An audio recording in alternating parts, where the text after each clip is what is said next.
Published in 1967, Ice is the last published and most famous book by Anna Kavan. It's a short book, and we're thrust right into a complicated world state. The main plot of the story is that the main character is chasing after this girl as he essentially just travels on hunches searching for her. Oh, and also the world is undergoing an apocalypse by the way of this ice taking over the cities and making people flee.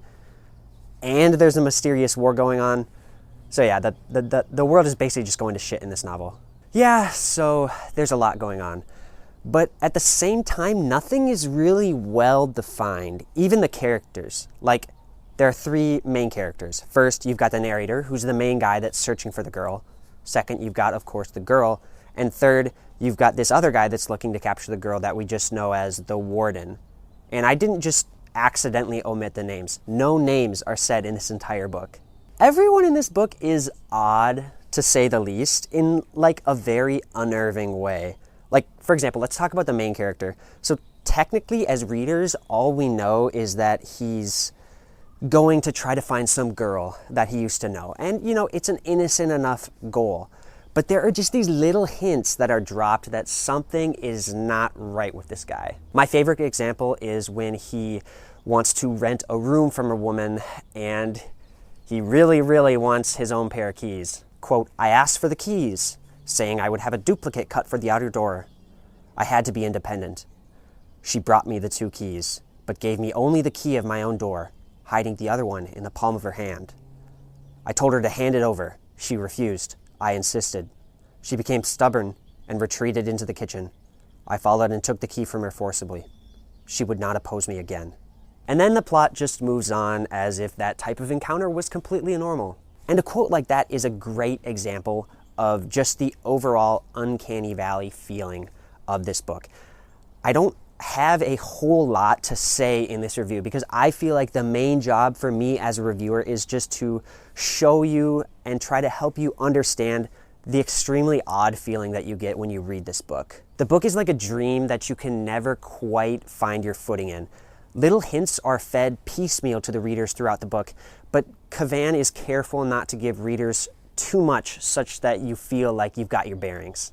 The plot is not exactly linear. Things will happen, like a character will be killed, and then they'll just show up in the next scene and Kavan will say nothing about it.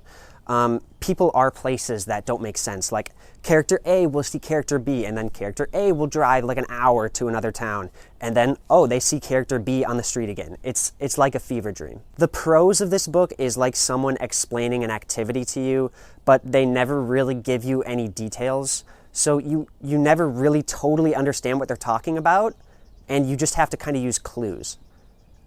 I'll try to give you an example of what that feels like. So what would you say is the most interesting vacation you've ever been on? Oh man, that's pretty easy. I had a lot of fun there. Where? It really made me feel some type of way being at that spot. I don't... And here's the thing, she was there too. I couldn't believe it. I will never go back there. I thought you said it was fun? Wait, who was there? Exactly, and I didn't even mention the sights there. The nature was just something. Oh, sweet, so the nature was cool? We were inside.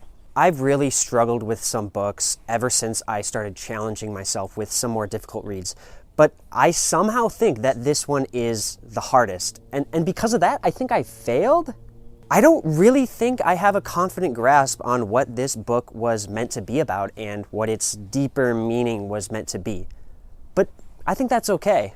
Reading is kind of like bouldering sometimes, like there are easy paths and there are hard paths, and this one was a pretty hard bouldering path for my abilities. It's one of those books that's not a mystery, but it's a mystery.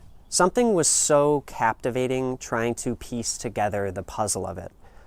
It was maybe a little harder than I'm confidently capable of, and I might not have reached the top of this proverbial bouldering wall, but it was such a fun fucking challenge.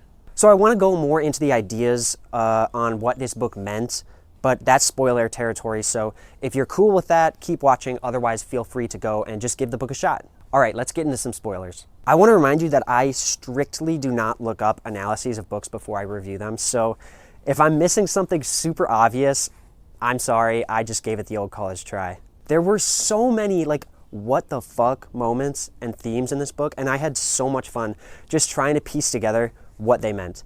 I think part of why I liked it so much, as opposed to piecing together something like the Book of the New Sun, not to throw shade, is that this was like 150 pages, so the whole experience of confusion didn't take that long. But anyway, I want to mention some things that I was tantalizingly confused by. First, what was his obsession with the lemurs? Like, he just wanted to see them so badly, but it felt so out of place, and I don't know what that was about. Next, what was the transmitter that he worked on for a while? I imagine that it was something used by the government or something, but I didn't understand. Also, he was arrested on what I think was the kidnapping and possible murder of the girl, but then that plot line just didn't go anywhere from what I could tell. And then he wears this red carnation on his lapel, and some people get really offended by it. Why? And another thing, the ice, or whatever that natural disaster is supposed to be, that's got to be a metaphor for something, right? But I can't get a good read on it. Maybe something to do with like the encroachment of death? I don't know. Finally, at the climax of the book, the girl tells the narrator, "I wanted to get my own back." I have no clue what she's talking about. Some of these, I think I might have a guess as to what they're about, but they're still largely shrouded in mystery to me. So next, I want to go through my attempt of my trying to find meaning in this book. As I've mentioned, a ton of the fun for me for this book was trying to piece together the puzzle of what Kavan was trying to explain possibly to the readers. All right, so an early idea that I had was that maybe the girl and the narrator were like father and daughter, because the girl acted like super juvenile and their conversations often sounded like a dad talking to a daughter, like a rebellious teenage daughter or something. But for obvious reasons, that idea went away pretty quickly. As the mistreatment of the girl ramped up, it made me shift my belief into the thought that perhaps the narrator was like a pedophile or a groomer or otherwise trying to get with the girl. Firstly, he's just so oddly obsessed with how frail and young the girl is. Then later, when he gets arrested, he wears the red carnation, which I'm pretty sure is a symbol of love, and people seem to be super offended by it. And I thought this was maybe him trying to express his love for the girl, which people would obviously be appalled by due to the fact that he's the perpetrator of a sex crime. He also has sex with the super young flower girl, which gives off like predatory vibes. But I didn't stick with this theory. What I have concluded, maybe incorrectly, is that I think the narrator and the warden are the same character, where the narrator represents the friendly/good side of him and the warden represents the evil/abusive side of him. And this could be representing someone with like dissociative identity disorder or bipolar disorder or something like that.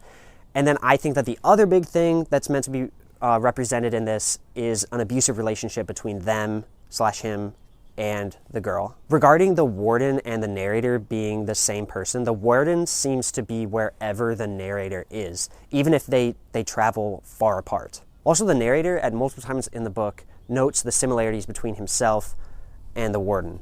And then the last thing that I want to talk about and note is that the narrator seems to know what happened or happens between the girl and her husband, who I also think might be the warden.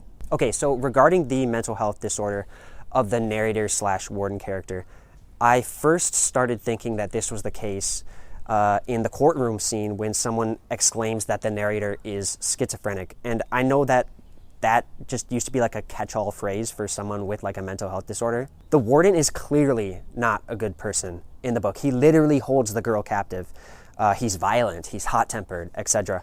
His physical dominance is even noted many times. The narrator also often talks about how he feels that he's gonna die soon, which I wonder if this could be like him meaning that he feels the more passive side of him will be taken over by the more abusive side of him. I think perhaps the climax is when the narrator and the warden meet near the end of the book, and the narrator seems to have this sort of coming to terms moment and an epiphany with the bad side of him, aka the warden.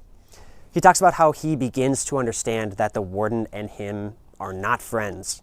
And regarding the warden being the more reactive, evil side of the character, the narrator even asks him, quote, "Why are you so angry?" Even beyond the assumption that the warden/narrator character is an identity switch, the character does show many symptoms of DID, like hallucinations, delusions, confusion, disorientation, etc. And then the last piece is the fact that the relationship between the narrator/warden and the girl is clearly an abusive one. The warden treats her atrociously, and some of that side of him seems to seep into the narrator throughout the story as well. Like when the narrator fantasizes about grabbing the girl in the courtroom, he also verbally abuses her, etc. The girl claims that she's, quote, always waited for him. Even with the way that she's been treated, she does show love to him and chooses to stay with him, especially at the point when the warden, the evil side, is out of the picture for a while. So yeah, I realize I kind of have put myself into a bit of a bad situation because either I'm right and this all might seem obvious to you guys, or I'm wrong and I sound like a complete idiot. I hope I'm not one of those like ridiculous YouTube videos which are just crazy fan theories that are like, oh, this is why Wallace and Gromit is a metaphor for communist Russia or some bullshit like that. But I guess if I am ridiculous like that in this theory, then, you know, at least it's kind of funny, so whatever. Overall though, regardless of how accurate my interpretation of the book is, I loved reading it. It's short and it's engaging and its confusing aesthetic has you itching for answers. I love books that get the wheels spinning in my brain, and this book did exactly that. Thanks for watching.